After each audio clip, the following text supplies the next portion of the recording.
Oh, hey, I'm glad you're here. Happy New Year from all of us here at VHS. I never thought growing up in a video store would lead me to meeting so many wonderful people. But that's exactly what has happened because of this podcast. So thank you for listening and thank you for the support. It's really, really appreciated. This episode is one of our Hangout episodes where we cover current watches, what's going on with us outside of the podcast, and more. So next week, we resume our normal or not so normal format. But for now, I am joined by my co host, Sarah Marshall, and this is VHUs.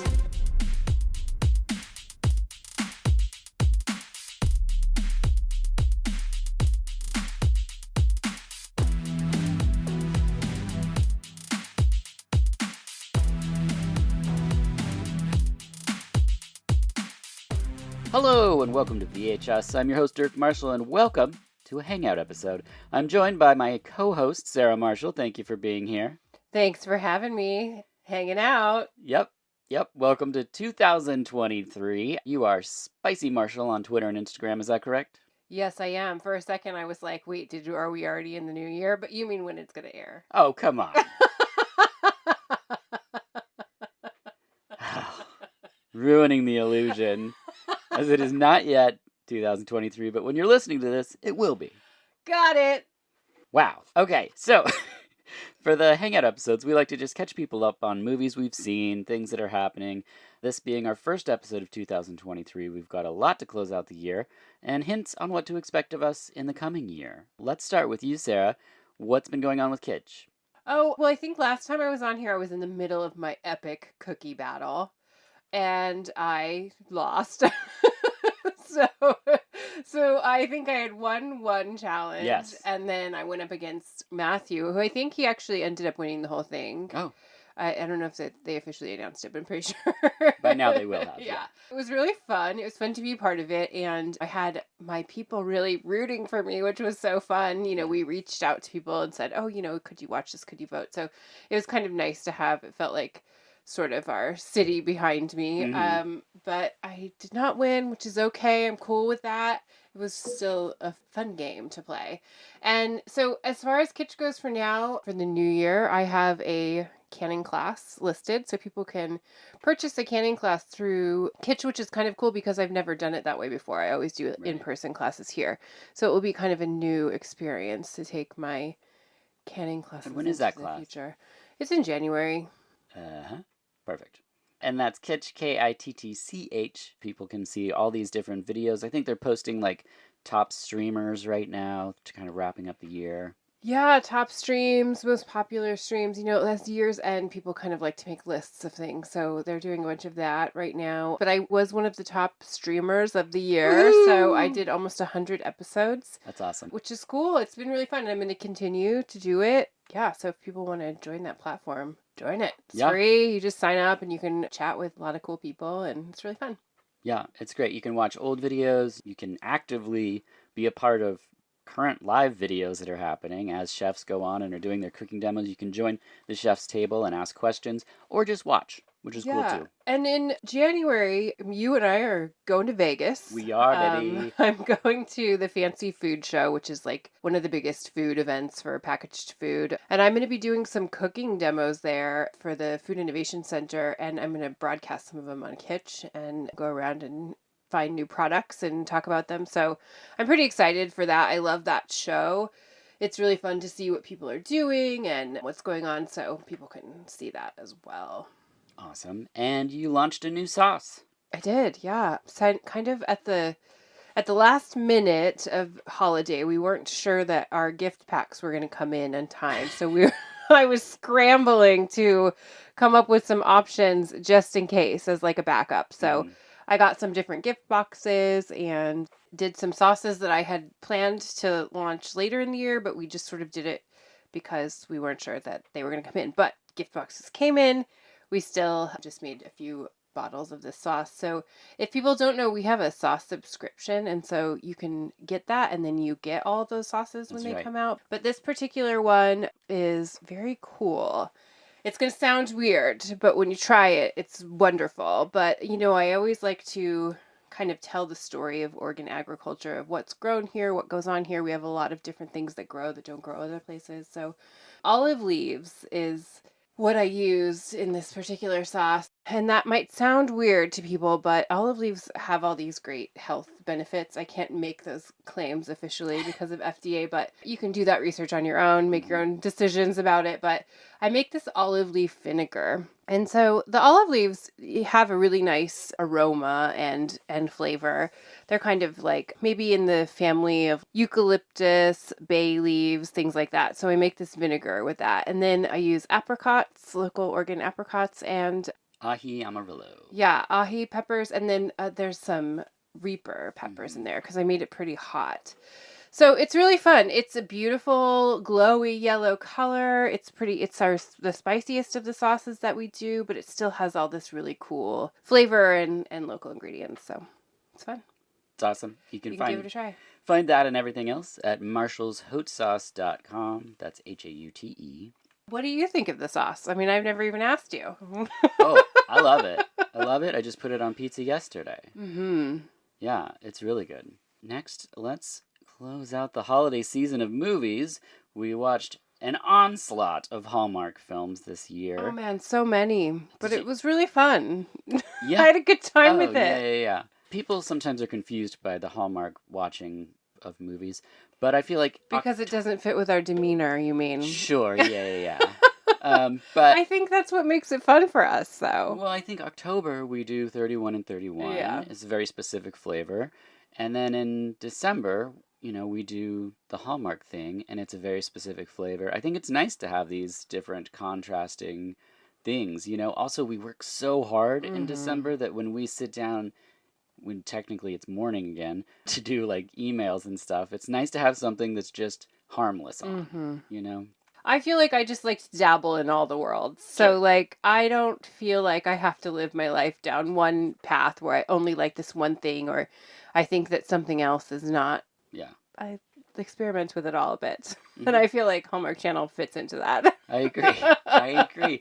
Did you have any favorites? Does anything stand out? It's kind of just a hodgepodge in my brain of all the different things yeah, we watched. I did have favorites for sure. I like the one that's the murder mystery where she's a bakery shop owner, but there's always some kind of murder that happens and she solves it. It very much reminds me of, like the old mystery shows from when we were kids, like Murder, She Wrote or something like that. Yeah, but it's somehow even lighter. Oh, yeah. I mean, you never actually see a dead body or anything, but there's always a dead person. Yeah. Yeah. But yeah, I had fun with those. And then there was another one that was a small mountain town. It reminded me very much of Welch's, but there's like a radio DJ who, they live in upstate New York. Although I think it's always filmed in Canada, but they're in upstate New York in this show in a small town, but close enough to be in the city. So then you have that play of like the city dynamic. So they ended up doing a series with 3 different episodes of all the different people in that town kind of battling between, do they want big city life or small town life? And can they do both, Yeah. I really liked the one we watched that was a sequel that we hadn't seen the first one of, and it was a family. That decorates. They had houses next door to each other, and they were sort of like Christmas with the Cranks, I think, where they're like trying to outdo each other with decorations, but on very low key standards. Yeah. And the brothers. It's fun. It was a fun movie. I like how we don't know the names of any of these because I just don't pay attention. I go, hey, have we seen Christmas Pony or whatever? And you go, I don't think so. And then we just watch it. And the names are going to be something like just like what we talked about. Like I think the one you were just talking about is something like Deck the Halls. Oh yeah. Or like because it's about decorating. 3. Yeah, or the one that the bakery one is like called Bakery Murders. I mean, it's very easy to find. You don't need to know the real actual name. You'll find it on there if you. Yeah, you could just use the Hallmark app. Remember to close that out. Don't need to pay for that all year. And when we're done with Hallmark movies, we're done with Hallmark movies. Done. So as soon as we watch the last one, we're like, okay, that's it. See you next year. Bye. Yeah.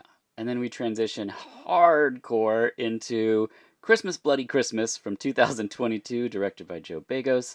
Robot Santa movie. Thoughts on Christmas Bloody Christmas? I thought it was fun, for sure. I like when people have dialogue about whatever it is that they like. So there's a lot of talk about different metal music lot, and stuff yeah. like that. And I love that piece of it. I mean, that's been a part of who our friends are, who our people are, who we connect with. So I, of course, could follow all of the things that they were talking about. And I giggled a lot when they were having certain back and forth about who they like or who counts as hardcore metal and who doesn't and things like that. It was very fun. I love all the outfits. I love the costuming. I think they did a great job with probably not that big of a budget. Yeah. That's the thing. I really thought. I've seen a lot of his movies, and I think what he does so well is dream big and put it all on the screen. Yeah. And looking at the budget between this and the next movie we'll talk about, this was not a big budget, and they like blew stuff up, and I loved the there was color robots palette. involved. Yeah, Robot there's like the Santa. coolest, weirdest toy store that they go in after hours. Like, Yeah. I thought a lot of it was very fun, and I had a good time with it. And I like because they don't have a big budget when they do fire. It's actually real fire. So at one point I was like, oh, they really lit that ambulance on fire for real in real life. Same. So yeah, I thought it was fun. I liked it. Yeah, I agree. And next is Violent Night from 2022, directed by Tommy Wirkola, who directed Dead Snow, Hansel and Gretel Witch Hunters. Stars David Harbour and John Leguizamo. Sarah, thoughts on Violent Night? I loved it. So we watched Violent Night first. Correct. And then we watched Christmas Bloody Christmas. Yeah. I kind of felt bad for Christmas Bloody Christmas because I watched it and I was like, oh, I like the other one better. Because we watched them Yeah, well, Tommy had $20 million for Violent Night. So my suggestion to any listeners is don't do it that way. Right. Watch them in separate times and spaces because I think they're two very different movies. Mm-hmm. But I definitely loved Violent Night. I thought it was so good. Yeah. So fun. There was parts that I laughed. There was parts that were super sweet. The characters were really wonderful. Like you hate the people you're supposed to hate and you love the people that you're supposed to love. And so I think that just, shows really nice character development. I think it's one of the funnest Christmas movies I've seen. We love Christmas movies. We love horror movies. I think this is the perfect combination of them both. But I also think it's something that you could show to people that maybe aren't super into horror movies and they would dig it. We're going to show it to my friend Erin because I think she's going to be into it, but she wouldn't necessarily watch like a slasher film. Right. But I think this will be a good one for her. And then my favorite part about this movie was then explaining to Adeline, to our 9-year-old daughter, the movie that we were watching the night before. And so there was a little bit of confusion because she was like, but was it really Santa in the movie? And we're like, no, it's somebody playing Santa. It's fun to tell her, like, oh, we were watching this movie where, Santa, like, smashes people's head with a hammer. Yeah. She's like, oh, wow. Just like, that's what you guys watch while I'm asleep? And we're like, yeah. Yeah. That's what he does in the off season, I guess. I agree. Violent Night was super fun. I think the director he really gets the tone for, an action horror comedy. And I think the way that it pitches from like sweet to funny, I mean, the action is all funny. The violence is for humor's sake. So it's not mean spirited in any way. So it's just really, it's a fun, wild ride. And it was nice to see John Leguizamo in a movie again. I haven't seen him in a minute. I recommend it. Yeah, for sure. Which brings us to what we're currently enjoying in the new year. And we're going to start with books. Sarah, what are you currently reading? I am reading a book called The Graveyard Apartment, and it is a Japanese book. It was translated, but the author is Mariko Koike, I would say, Koike. Oof, that's a tough one. I would say that is probably close as I can get to pronouncing it right. But yeah, it's really good. It's a, Japanese ghost story. I'm just getting into it, but I'm digging it. I like to read all kinds of books, but usually I'm more in like the witchy vampire, psychological thriller realm, but I'll go into like ghost stuff a bit. So that's where this is from. And there's a store that I really like it's outside of Portland in Oregon City. It's a little small bookstore and it's called White Rabbit Books, or maybe it's Black Rabbit Books. I think it's Black Rabbit Books. Black Rabbit Books, but then White Rabbit Coffee. They're both in the same building, so they call one whatever.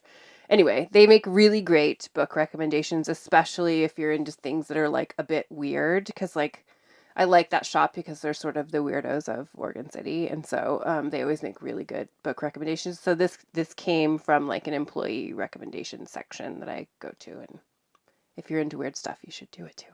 Yeah, so that's the Graveyard Apartment. Graveyard Apartment. Awesome. I'm also reading a ghost book. I'm reading Sadako-san and Sadako-chan. It's story and art by Aya Susumi. Original concept by Koji Suzuki. It's a manga, and it's about Sadako from The Grudge, or Ju-on, and she finds a little girl named Sadako, and Sadako-chan tries to keep Sadako from being a ghost, and they start a YouTube channel together. So I last year I got the Ringu box set, and I have the Ju-on box set en route. I wanted to have these gals and their films together in my collection, and then I saw this book, and I thought, what a fun book for Adeline and I to read together. So I'm just checking it out to make sure that it's good for her. So far, it's Little good. pre-read. A little pre-read. Little don't want to scar her yet. We've done well with movies, walking her into Gremlins and Ghostbusters and things like that, which you can hear in all the episodes. Yeah, I didn't want to freak her out, but I did want to check it out because it seemed like a fun book. Yeah, and I mean, I think Japanese ghost stories, they do it well. They're always like good and scary, and yeah, it's the best. So I think it's funny that we're both reading unplanned Japanese ghost story books together. Yeah, that is nice. Let's talk about what we're listening to. Sarah, anything that you're currently listening to that you're enjoying? Yeah, I found a really fun band called Urban Heat. Okay. And I think some parts of stuff reminds me a little bit of like Joy Division-ish, but it's definitely like newer feel. I think they're out of Texas, but if people want to find them, Urban Heat, it's very fun. I recommend it. Fantastic.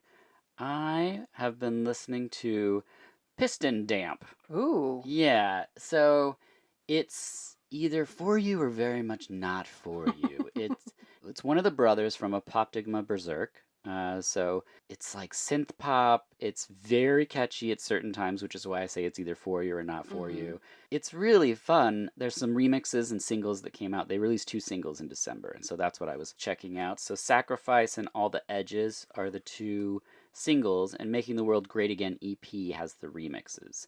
So if you like electro-industrial stuff leaning into the synth pop region, the unfortunately named Piston Damp is the name of that band. I don't know. I think that's a pretty like industrial name. Yeah. It feels like it fits. It's weird to have just piss and damp in the same. Well, you know? yeah. I get it if you get into the details. Few more recent watches. We watched Glass Onion from 2022, directed by Rian Johnson, starring most of Hollywood. No one's going to be shocked that this movie exists. People are talking about it everywhere. What did you think? Well, I thought it was fun and fine. I mean, if I would have seen the preview or something, I don't know that I would have been like, oh yeah, that's a movie I want to watch. Absolutely. It's not usually my jam. It feels like something that would play, at the mall and everybody would go see it. Yep. Which isn't usually what I go to see, but you pick out what we watch. So I watched it. I thought it was fun and fine. Yeah. There was so many times that I laughed, which Same. So was funny. kind of unexpected, And so then I think that's great. It was entertaining. It did its job. It entertained me. I stopped what I was doing to watch it. I laughed about it. I'll look over at your screen, and if your screen on your laptop's black, then I know you're enjoying the movie. Yeah, because I'm paying attention. Yeah. I mean, yeah. Yeah. Yeah, it doesn't take much for me to do that for me to stop, but there are a lot of times where I'm like, oh, That's enough of this. Yeah. I don't really need to pay attention to this. I love that you're not a part of film Twitter stuff, because I put this on because we saw the first film, Knives Out, and we remember nothing about it. I only remember that we both were like, that wasn't really for us. And so putting this on, it was such a delight. I just thought it was like you said, it's like a food court movie. It's like a blockbuster movie, I wouldn't even say popcorn, because it's like, it's the mall. It's a mall movie. It's what it feels like. And it's very mainstream for us, and stars a bunch of well-known people, which is normally not what we watch. And so when we put something like that on and have such a good time with it, we're laughing and we're engaged in the characters, and yeah, there's like unnecessary like CG stuff in the backgrounds, but it's like a big movie. Like it's made to play in a theater. Yeah. And I just thought, well, that was so fun. And then it ended, and you're like, that was fun. And I Yeah. said, you should know that it's making a lot of people angry. And you were like, how could anyone be angry about Get it. this? I was like, what are they mad about? Yeah. And I still don't totally get what anyone is mad about. I think it's fine, it's fun. It kind of reminded me a little bit of, when we would watch Clue when we Sure. were kids or something like that. Like there's definitely a mystery that you couldn't really figure out, but they play it out in a way that's fun. And of course, because they're all such great actors, there's Yep. great acting happening. And Yes. and so that engages you right away. And I think that everyone did a great job. All the Yeah, people that are totally. in it are fun. And then every once in a while, someone pops in and you're like, oh, was that, whoever it was. Yeah, I you can't found one remember. I didn't even notice. I think Ethan Hawke That's was like in right. it for like a minute, and Yeah. and he's just like boarding people on a boat, and I was like, I think that was Ethan Hawke. Weird, and then you looked it up, and you're like, yep, that is who it was. Which I never recognized. No, People, never. But there he I was. was impressed. Yeah, it's very fun. If you're thinking about watching it, I mean, most people would have watched it, but in case you aren't and you're looking for something that's fun and all the colors of the rainbow, there you go. I mean, I like being me because I can go into things and just be like, oh, okay, yeah, I'm down. I don't ever know what anything is. I don't know what's out or new or on any list. So you just put something on and then I'm like, okay, here we go. I don't have to go into it with any kind of judgment. And that's a nice way to watch movies, Yeah. I feel like. So I was just like ready to have some fun. I thought it was fun and that was it. And I wouldn't watch it again. No, you don't need but, to. It's a mystery. Yeah. Sometimes those are just one and done, unless One you're my and parents done. that watch all the mysteries over and over and over. Excuse me. That's a mystery.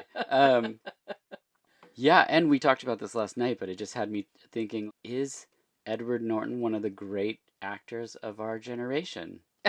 And you said, I don't think so. And I was like, okay, well, I just feel like some of those movies, yeah. Okay, and we so talked about it. It was Fight Club and American History X. Yes. And I was like, that's the guy.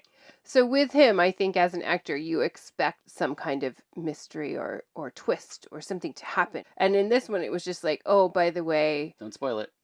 he's really dumb. Okay. That's it. That Yeah. was the twist. Right. And you're like, oh, yeah, well, I mean, we knew that. Yeah. And so it's like, it takes him from like, I see. he could have been the main character of the movie, except he's not. Sort of, I feel like it was sort of a boring role for him to play a bit. You know? Sure.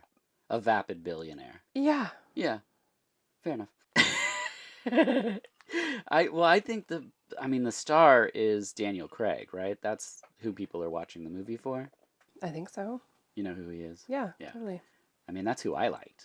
But I'm Yeah. also a sucker for that kind of character. Like when that Sherlock Holmes show first started, Mm-hmm. and I was like, oh my gosh, he's figured out the murderer because he had one less button on his coat or whatever it is. Yeah. Like, I was just like, I love that because I just feel really dumb watching it, and that's a fun thing to do. But we don't have to talk about Glass Onion anymore because now we can talk about the phone of Mr. Herringbone. Mr. Harrington's phone. There it is, I Mr. think. Harrington's phone, Yeah. which stars Jaden Martell and Donald Sutherland. You found this one, and I went to bed. What did you think of this one? Yeah. I don't know how or why I saw it, came up somewhere along the way. And I saw that, Stephen King had written it. And I'm always down to watch any Stephen King things. I grew up reading his books and a lot of the older films. I definitely think his writing style changed once he was the sober man, as things do. And that's totally fine too. But I wanted to see it and I liked it. I thought it was good. Yeah, you fell asleep. Yeah, my stomach hurt. I felt nauseous. And so I just went to bed.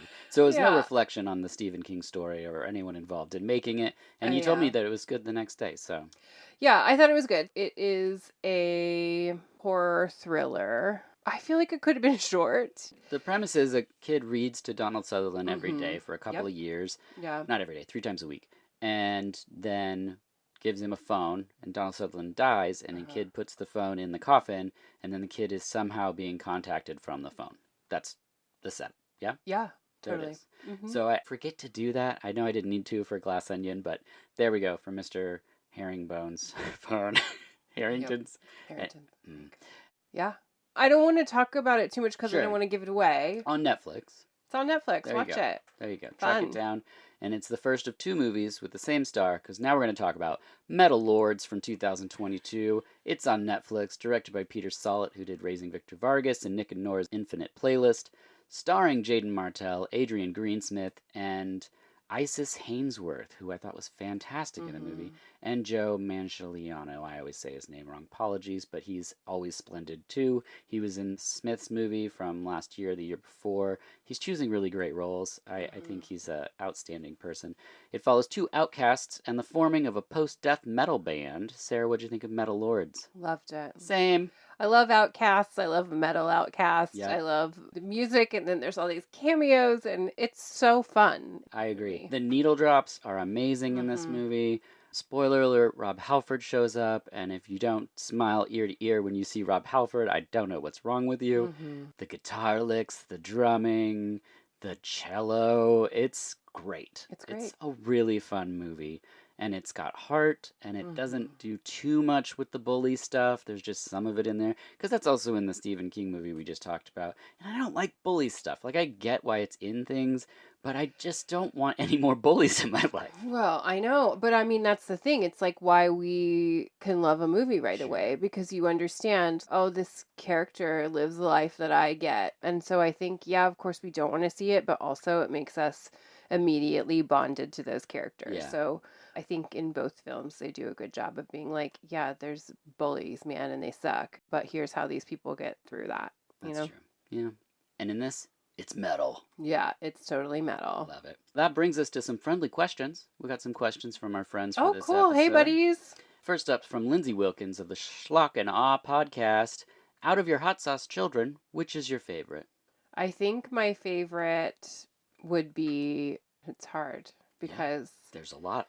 I have a lot. I have a lot of hot sauce babies and I Mhm. love them all for different reasons. And I think there's my favorite to eat and then there's my favorite to make. Give us both. So, my favorite one to eat and the one that I eat most often would be habanero carrot curry. And that one is one of my first ones. You know, it's kind of like your firstborn, proud of it. Yep. Can always depend on it, eat it all the time. So I would say habanero carrot curry for sure. My favorite one to make is bird's eye basil because now, you know, we grow all the basil. I infuse this vinegar. I love the process of it. Mm-hmm. And it's also the most special because it represents here instead of onions, we use leeks because leeks grow like weeds around the Pacific Northwest. And Yes. so it gives it this really lovely, silky texture. I make this basil infused vinegar that goes into it. And then we use Thai chilies that, you know, our favorite farms grow. And so I think that's like my favorite to make. Yeah. Well, that's the thing about doing a small batch by hand thing is like the enjoyment part of the creative process is important. Yeah, that's why I hate to say that it's my favorite because I also like when I get to get weird with things. Like when Right. I get to make this, you know, olive leaf vinegar or, Charred you know, chive the charred dulse. chive dulse where I'm like dehydrating seaweed and charring garlic chives over, you know, it's just like I love coming up with cool weird stuff. I don't know that everyone that makes hot sauce with me loves when I do that because I make it really hard. Like Yeah. I think you know, you and Seth always are like, oh, we have to make charred chive dulse because it's the hardest one to make. It has the Sure. most steps. It's very difficult. We could never do it on a huge scale. Even just the amount that we've had to make was really challenging. That was a huge scale. Oh, I know. Well, and I wouldn't do it again like that. But, you know, because there's like Like we've 18 handmade steps. like 18,000 bottles of Yeah. that No, sauce. yeah, no, I know. But that was not again. That's it. It's a lot bigger than people think though when you hear small batch. Yeah. Yep, that's the one. That's the only one we've ever That's done great. on that kind of scale. But My answer would be the same two you just listed, but solely for the sake of me eating them. yeah. Habanero carrot curry, bird's eye basil, two of my favorites. One of my favorite things that's happened in the kitchen over the last year or two is the addition of the dehydrator and the freeze dryer. Yeah. And that allowing you to get weird, talking about getting weird, Mm-hmm. to do things for spice blends and seasonings, particularly for the barbecue one where you soak dates in whiskey, freeze dry them, powder them to get a subtle natural sweetness at the backbone of the seasoning without added sugar. Mm-hmm. That's weird and awesome. Yeah. Yeah. I mean, that's like my favorite part. I just get to like be creative and do fun stuff and keeps me interested. Yeah. Part two of Lindsay's questions. Mm-hmm. What movie do you plan to watch on New Year's? Oh, that's a good question. I don't know. We don't watch a movie on New Year's, is the answer. Oh, on New Year's Eve or New Yeah. Year's Day? New Year's Eve. Oh, yeah, no. So this is another thing that we do that is strange because Get it's ready, like in the people. Hallmark realm of things is that we watch whatever midnight show is on. There's We a few watch different the ball drop, versions. whatever Yeah, we that watch is. the ball drop, whatever we can find streaming. Last year that meant we watched Miley Cyrus and Miley Pete Davidson. Cyrus and Pete Davidson, which is weird, and I don't know, like most of the music is very We don't pop know culture. who Yeah, I don't anyone usually is. know who it is. But I have fun with it. We drink some champagne. We don't go outside. Nope. I mean, I think sometimes people run outside and they're like, "Yay, Happy New Year." We just like sit in the living room, we watch it. That's it. Yeah. It's us being confused at the pop culture world that's been happening for over a year It's that we're fun. not a part of. So we Yeah. just a lot of times we're like, "Who is this? What's Yeah. happening? What is this?" Yeah. And that's how we like to go into the new year. It is. And I dig it. Yeah, it's fun. Next up is Sonic John, who people will recall from our Phil the Alien and Doctor Sleep episodes. What movie do we both agree 100% on is a good movie? Candyman? Yeah. Is there any other answer? That's the only one I can come up with. There's so many, and there's so many David Lynch movies. There's Oh, I so think there's so many, Peter but I Greenaway think that's the movies. one that we would just, if we were on a game show Yeah. and that some kind of question like that came up, I Oh, think yeah. we would both go to it first. That's true. And what movie does one of us like that the other doesn't? Oh, I'm well. sitting in front of 1,000 of them. No, I like a lot of your Yeah, movies. yeah, yeah, yeah. I've never seen Scorpion Thunderbolt, but You wouldn't like it. it's just facing You would me right now. instantly start typing on your computer. Oh, okay. Nightmare Sisters is one I put on, and you were like, "Is this the worst movie you've Oh, ever yeah. seen?" That Yeah. wasn't for you. No. You tried to watch Chicago one time, and I went into a separate room. Yeah, that was just on TV and it was just on and you were like, I can't handle this. Yeah. But I didn't like it. No, Or that's even want to true. I watch guess we're it. both off on that one. But there's not a lot of things that you would put on that I wouldn't be willing to sit through. Really. No, I don't think so. I can't think of anything. I mean, we watched the Twilight movies together. Oh, that was just out of curiosity Yeah. because we found out where they were filmed around here. That's right, that's right. Yeah, so there you go, Jen. Oh, Carmelita Valdez McCoy's here Oh, with a hey, bud. question. Is there a movie or movies you keep trying to get people to watch, but resistance remains strong? I think this is kind of for me. Yeah, that's for you. I don't really try to get anybody to watch anything. Well, I have two answers. For one, yeah, for the show, Killer Clowns from Outer Space with a Clown is an episode I've tried for multiple seasons and have been turned down by many clowns because clowns don't enjoy clown horror. Oh, that makes sense. Yeah, I get Mhm. it. Usually they're into telling their life story until I say what movie it is, and then they instantly back You out. know what you need to find is a clown that plays a clown at one of those Scream things they have at, Right. Oaks Yeah. Park or whatever. That's true. That's a good idea. And then personally, I'm probably always going to be Derek Jarman movies, like Angelic Conversation from 1985. It has music by Coyle. It's very important to me, but it's slow moving, overlapping photographic images, and it's an experimental art house drama. These are things that people aren't quick to press play on in this day and age, and I get it. You don't want to see this collage sort of noise piece about two gay lovers in an art house movie. I understand that, but it's always going to be something I'm always going to talk about You're his gonna work. recommend, yeah. I'm always going to tell people they should see it, even if they don't like that type of film. I just think it's really interesting and he's the best at it.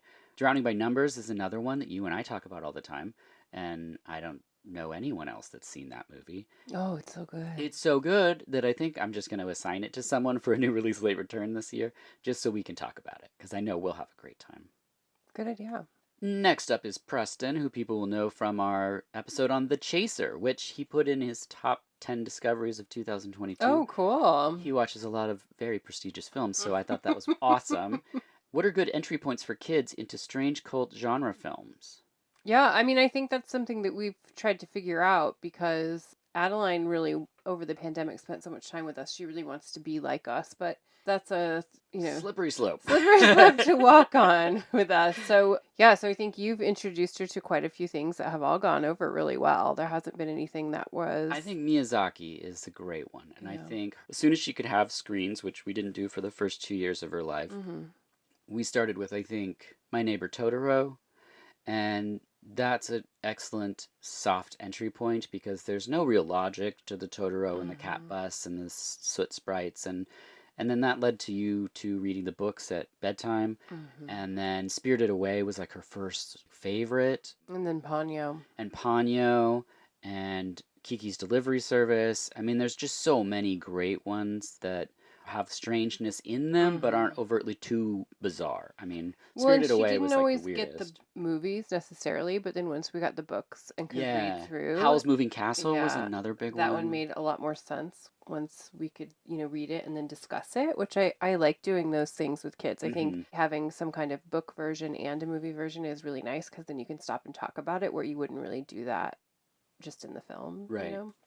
And then eventually you get into things like Tim Burton stuff and stuff like that. But that stuff usually has some sort of dramatic sadness thing to it that she's not crazy about. Hmm. That's why she says she does not like Disney and Pixar movies because they Hmm. spend so much time pushing the characters apart before they come back together. She can't take the stress of it. Yeah, she can't take the dead parent aspect, which I get. I mean, that's like her only connection to reality. And so then she's like, why would they do that over and over? And Yeah. it's the question people always ask. Yeah, I think you just got to look at the kid and what they're into. Some Hmm. kids love the melodrama of that, or they really like the princessy kind of stuff. And you can find strange movies that have those kind of things in them. Also, there's some great cartoons in the 80s. So, Hmm. The Real Ghostbusters and Beetlejuice, the series, were great precursors to her seeing the movies. I also think Scooby Doo really got Oh, her she did love Scooby into Doo, like yeah. monster mystery Mm-hmm. solving things, and it shows that monsters aren't real, so it's Right. never really scary. That was like a big fave. And same, we got some of those books too, and Mm-hmm. we got like a choose your own adventure one that was really cool for her to like decide what was going to happen, and got some Scooby Doo board games. I Oh, mean, yeah. we did a lot of that stuff, and I think that built up to her introduction into kind of like the weird. Yeah, which is, I think, what she's really getting into now that she can read and everything. So it's an exciting way. That's a great question. Much appreciated to all of our friends Oh who yeah, thanks, contributed buddies. questions. And now let's end the hang with what we have to look forward to in 2023. Our next episode is Alan Holt, the special effects artist, is returning. He and I are going to go toe to toe with 10 creature features each.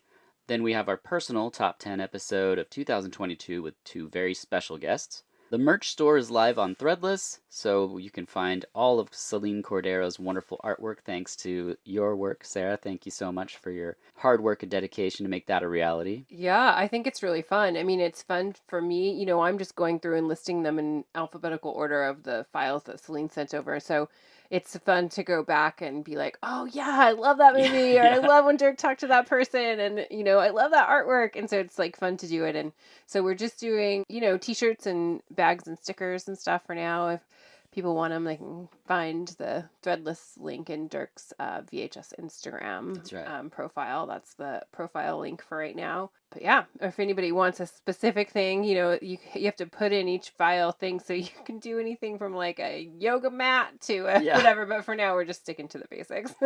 right. Yeah, it's great. Our daughter lives in the shirt. She Yeah. loves it. Very sweet. I have the hoodie and a shirt and a Hmm. cup.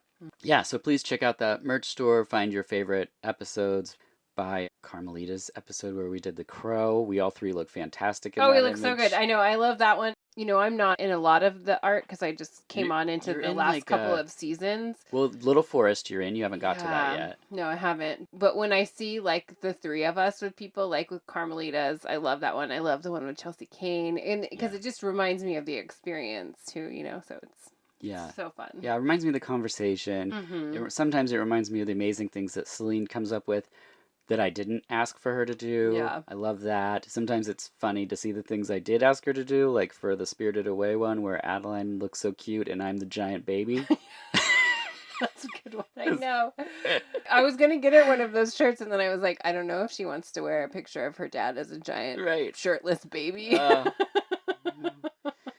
That is weird. Also, the Patreon is picking up steam as I figure out ways to make that special.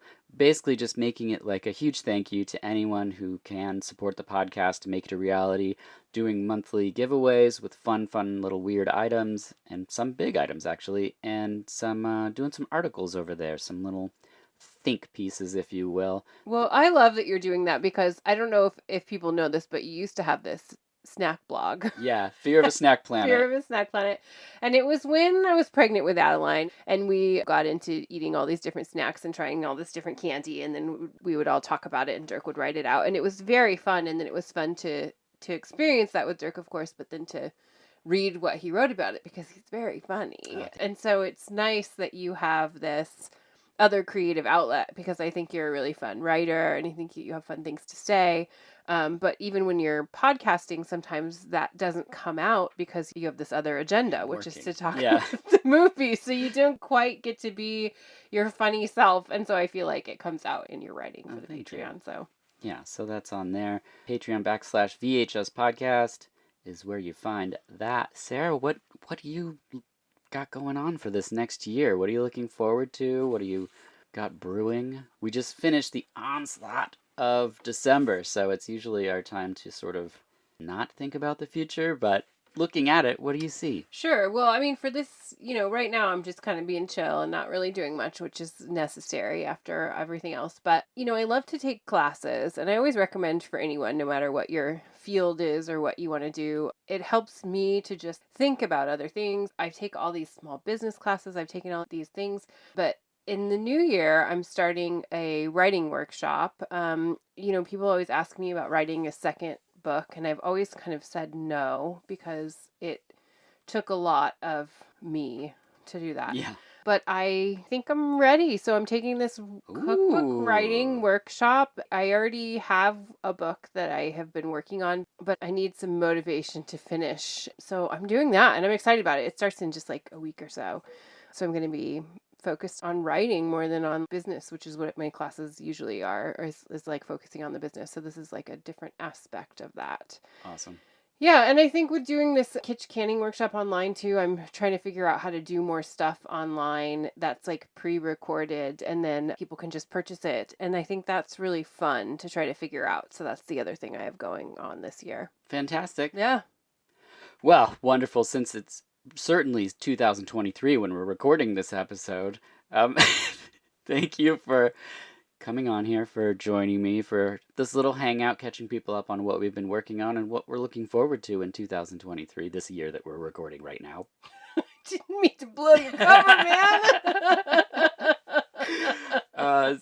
Again, Spicy Marshall on Twitter and Instagram, marshallshotsauce.com for any of the goodies we've discussed. You can enter promo code VHS podcast for 20% off.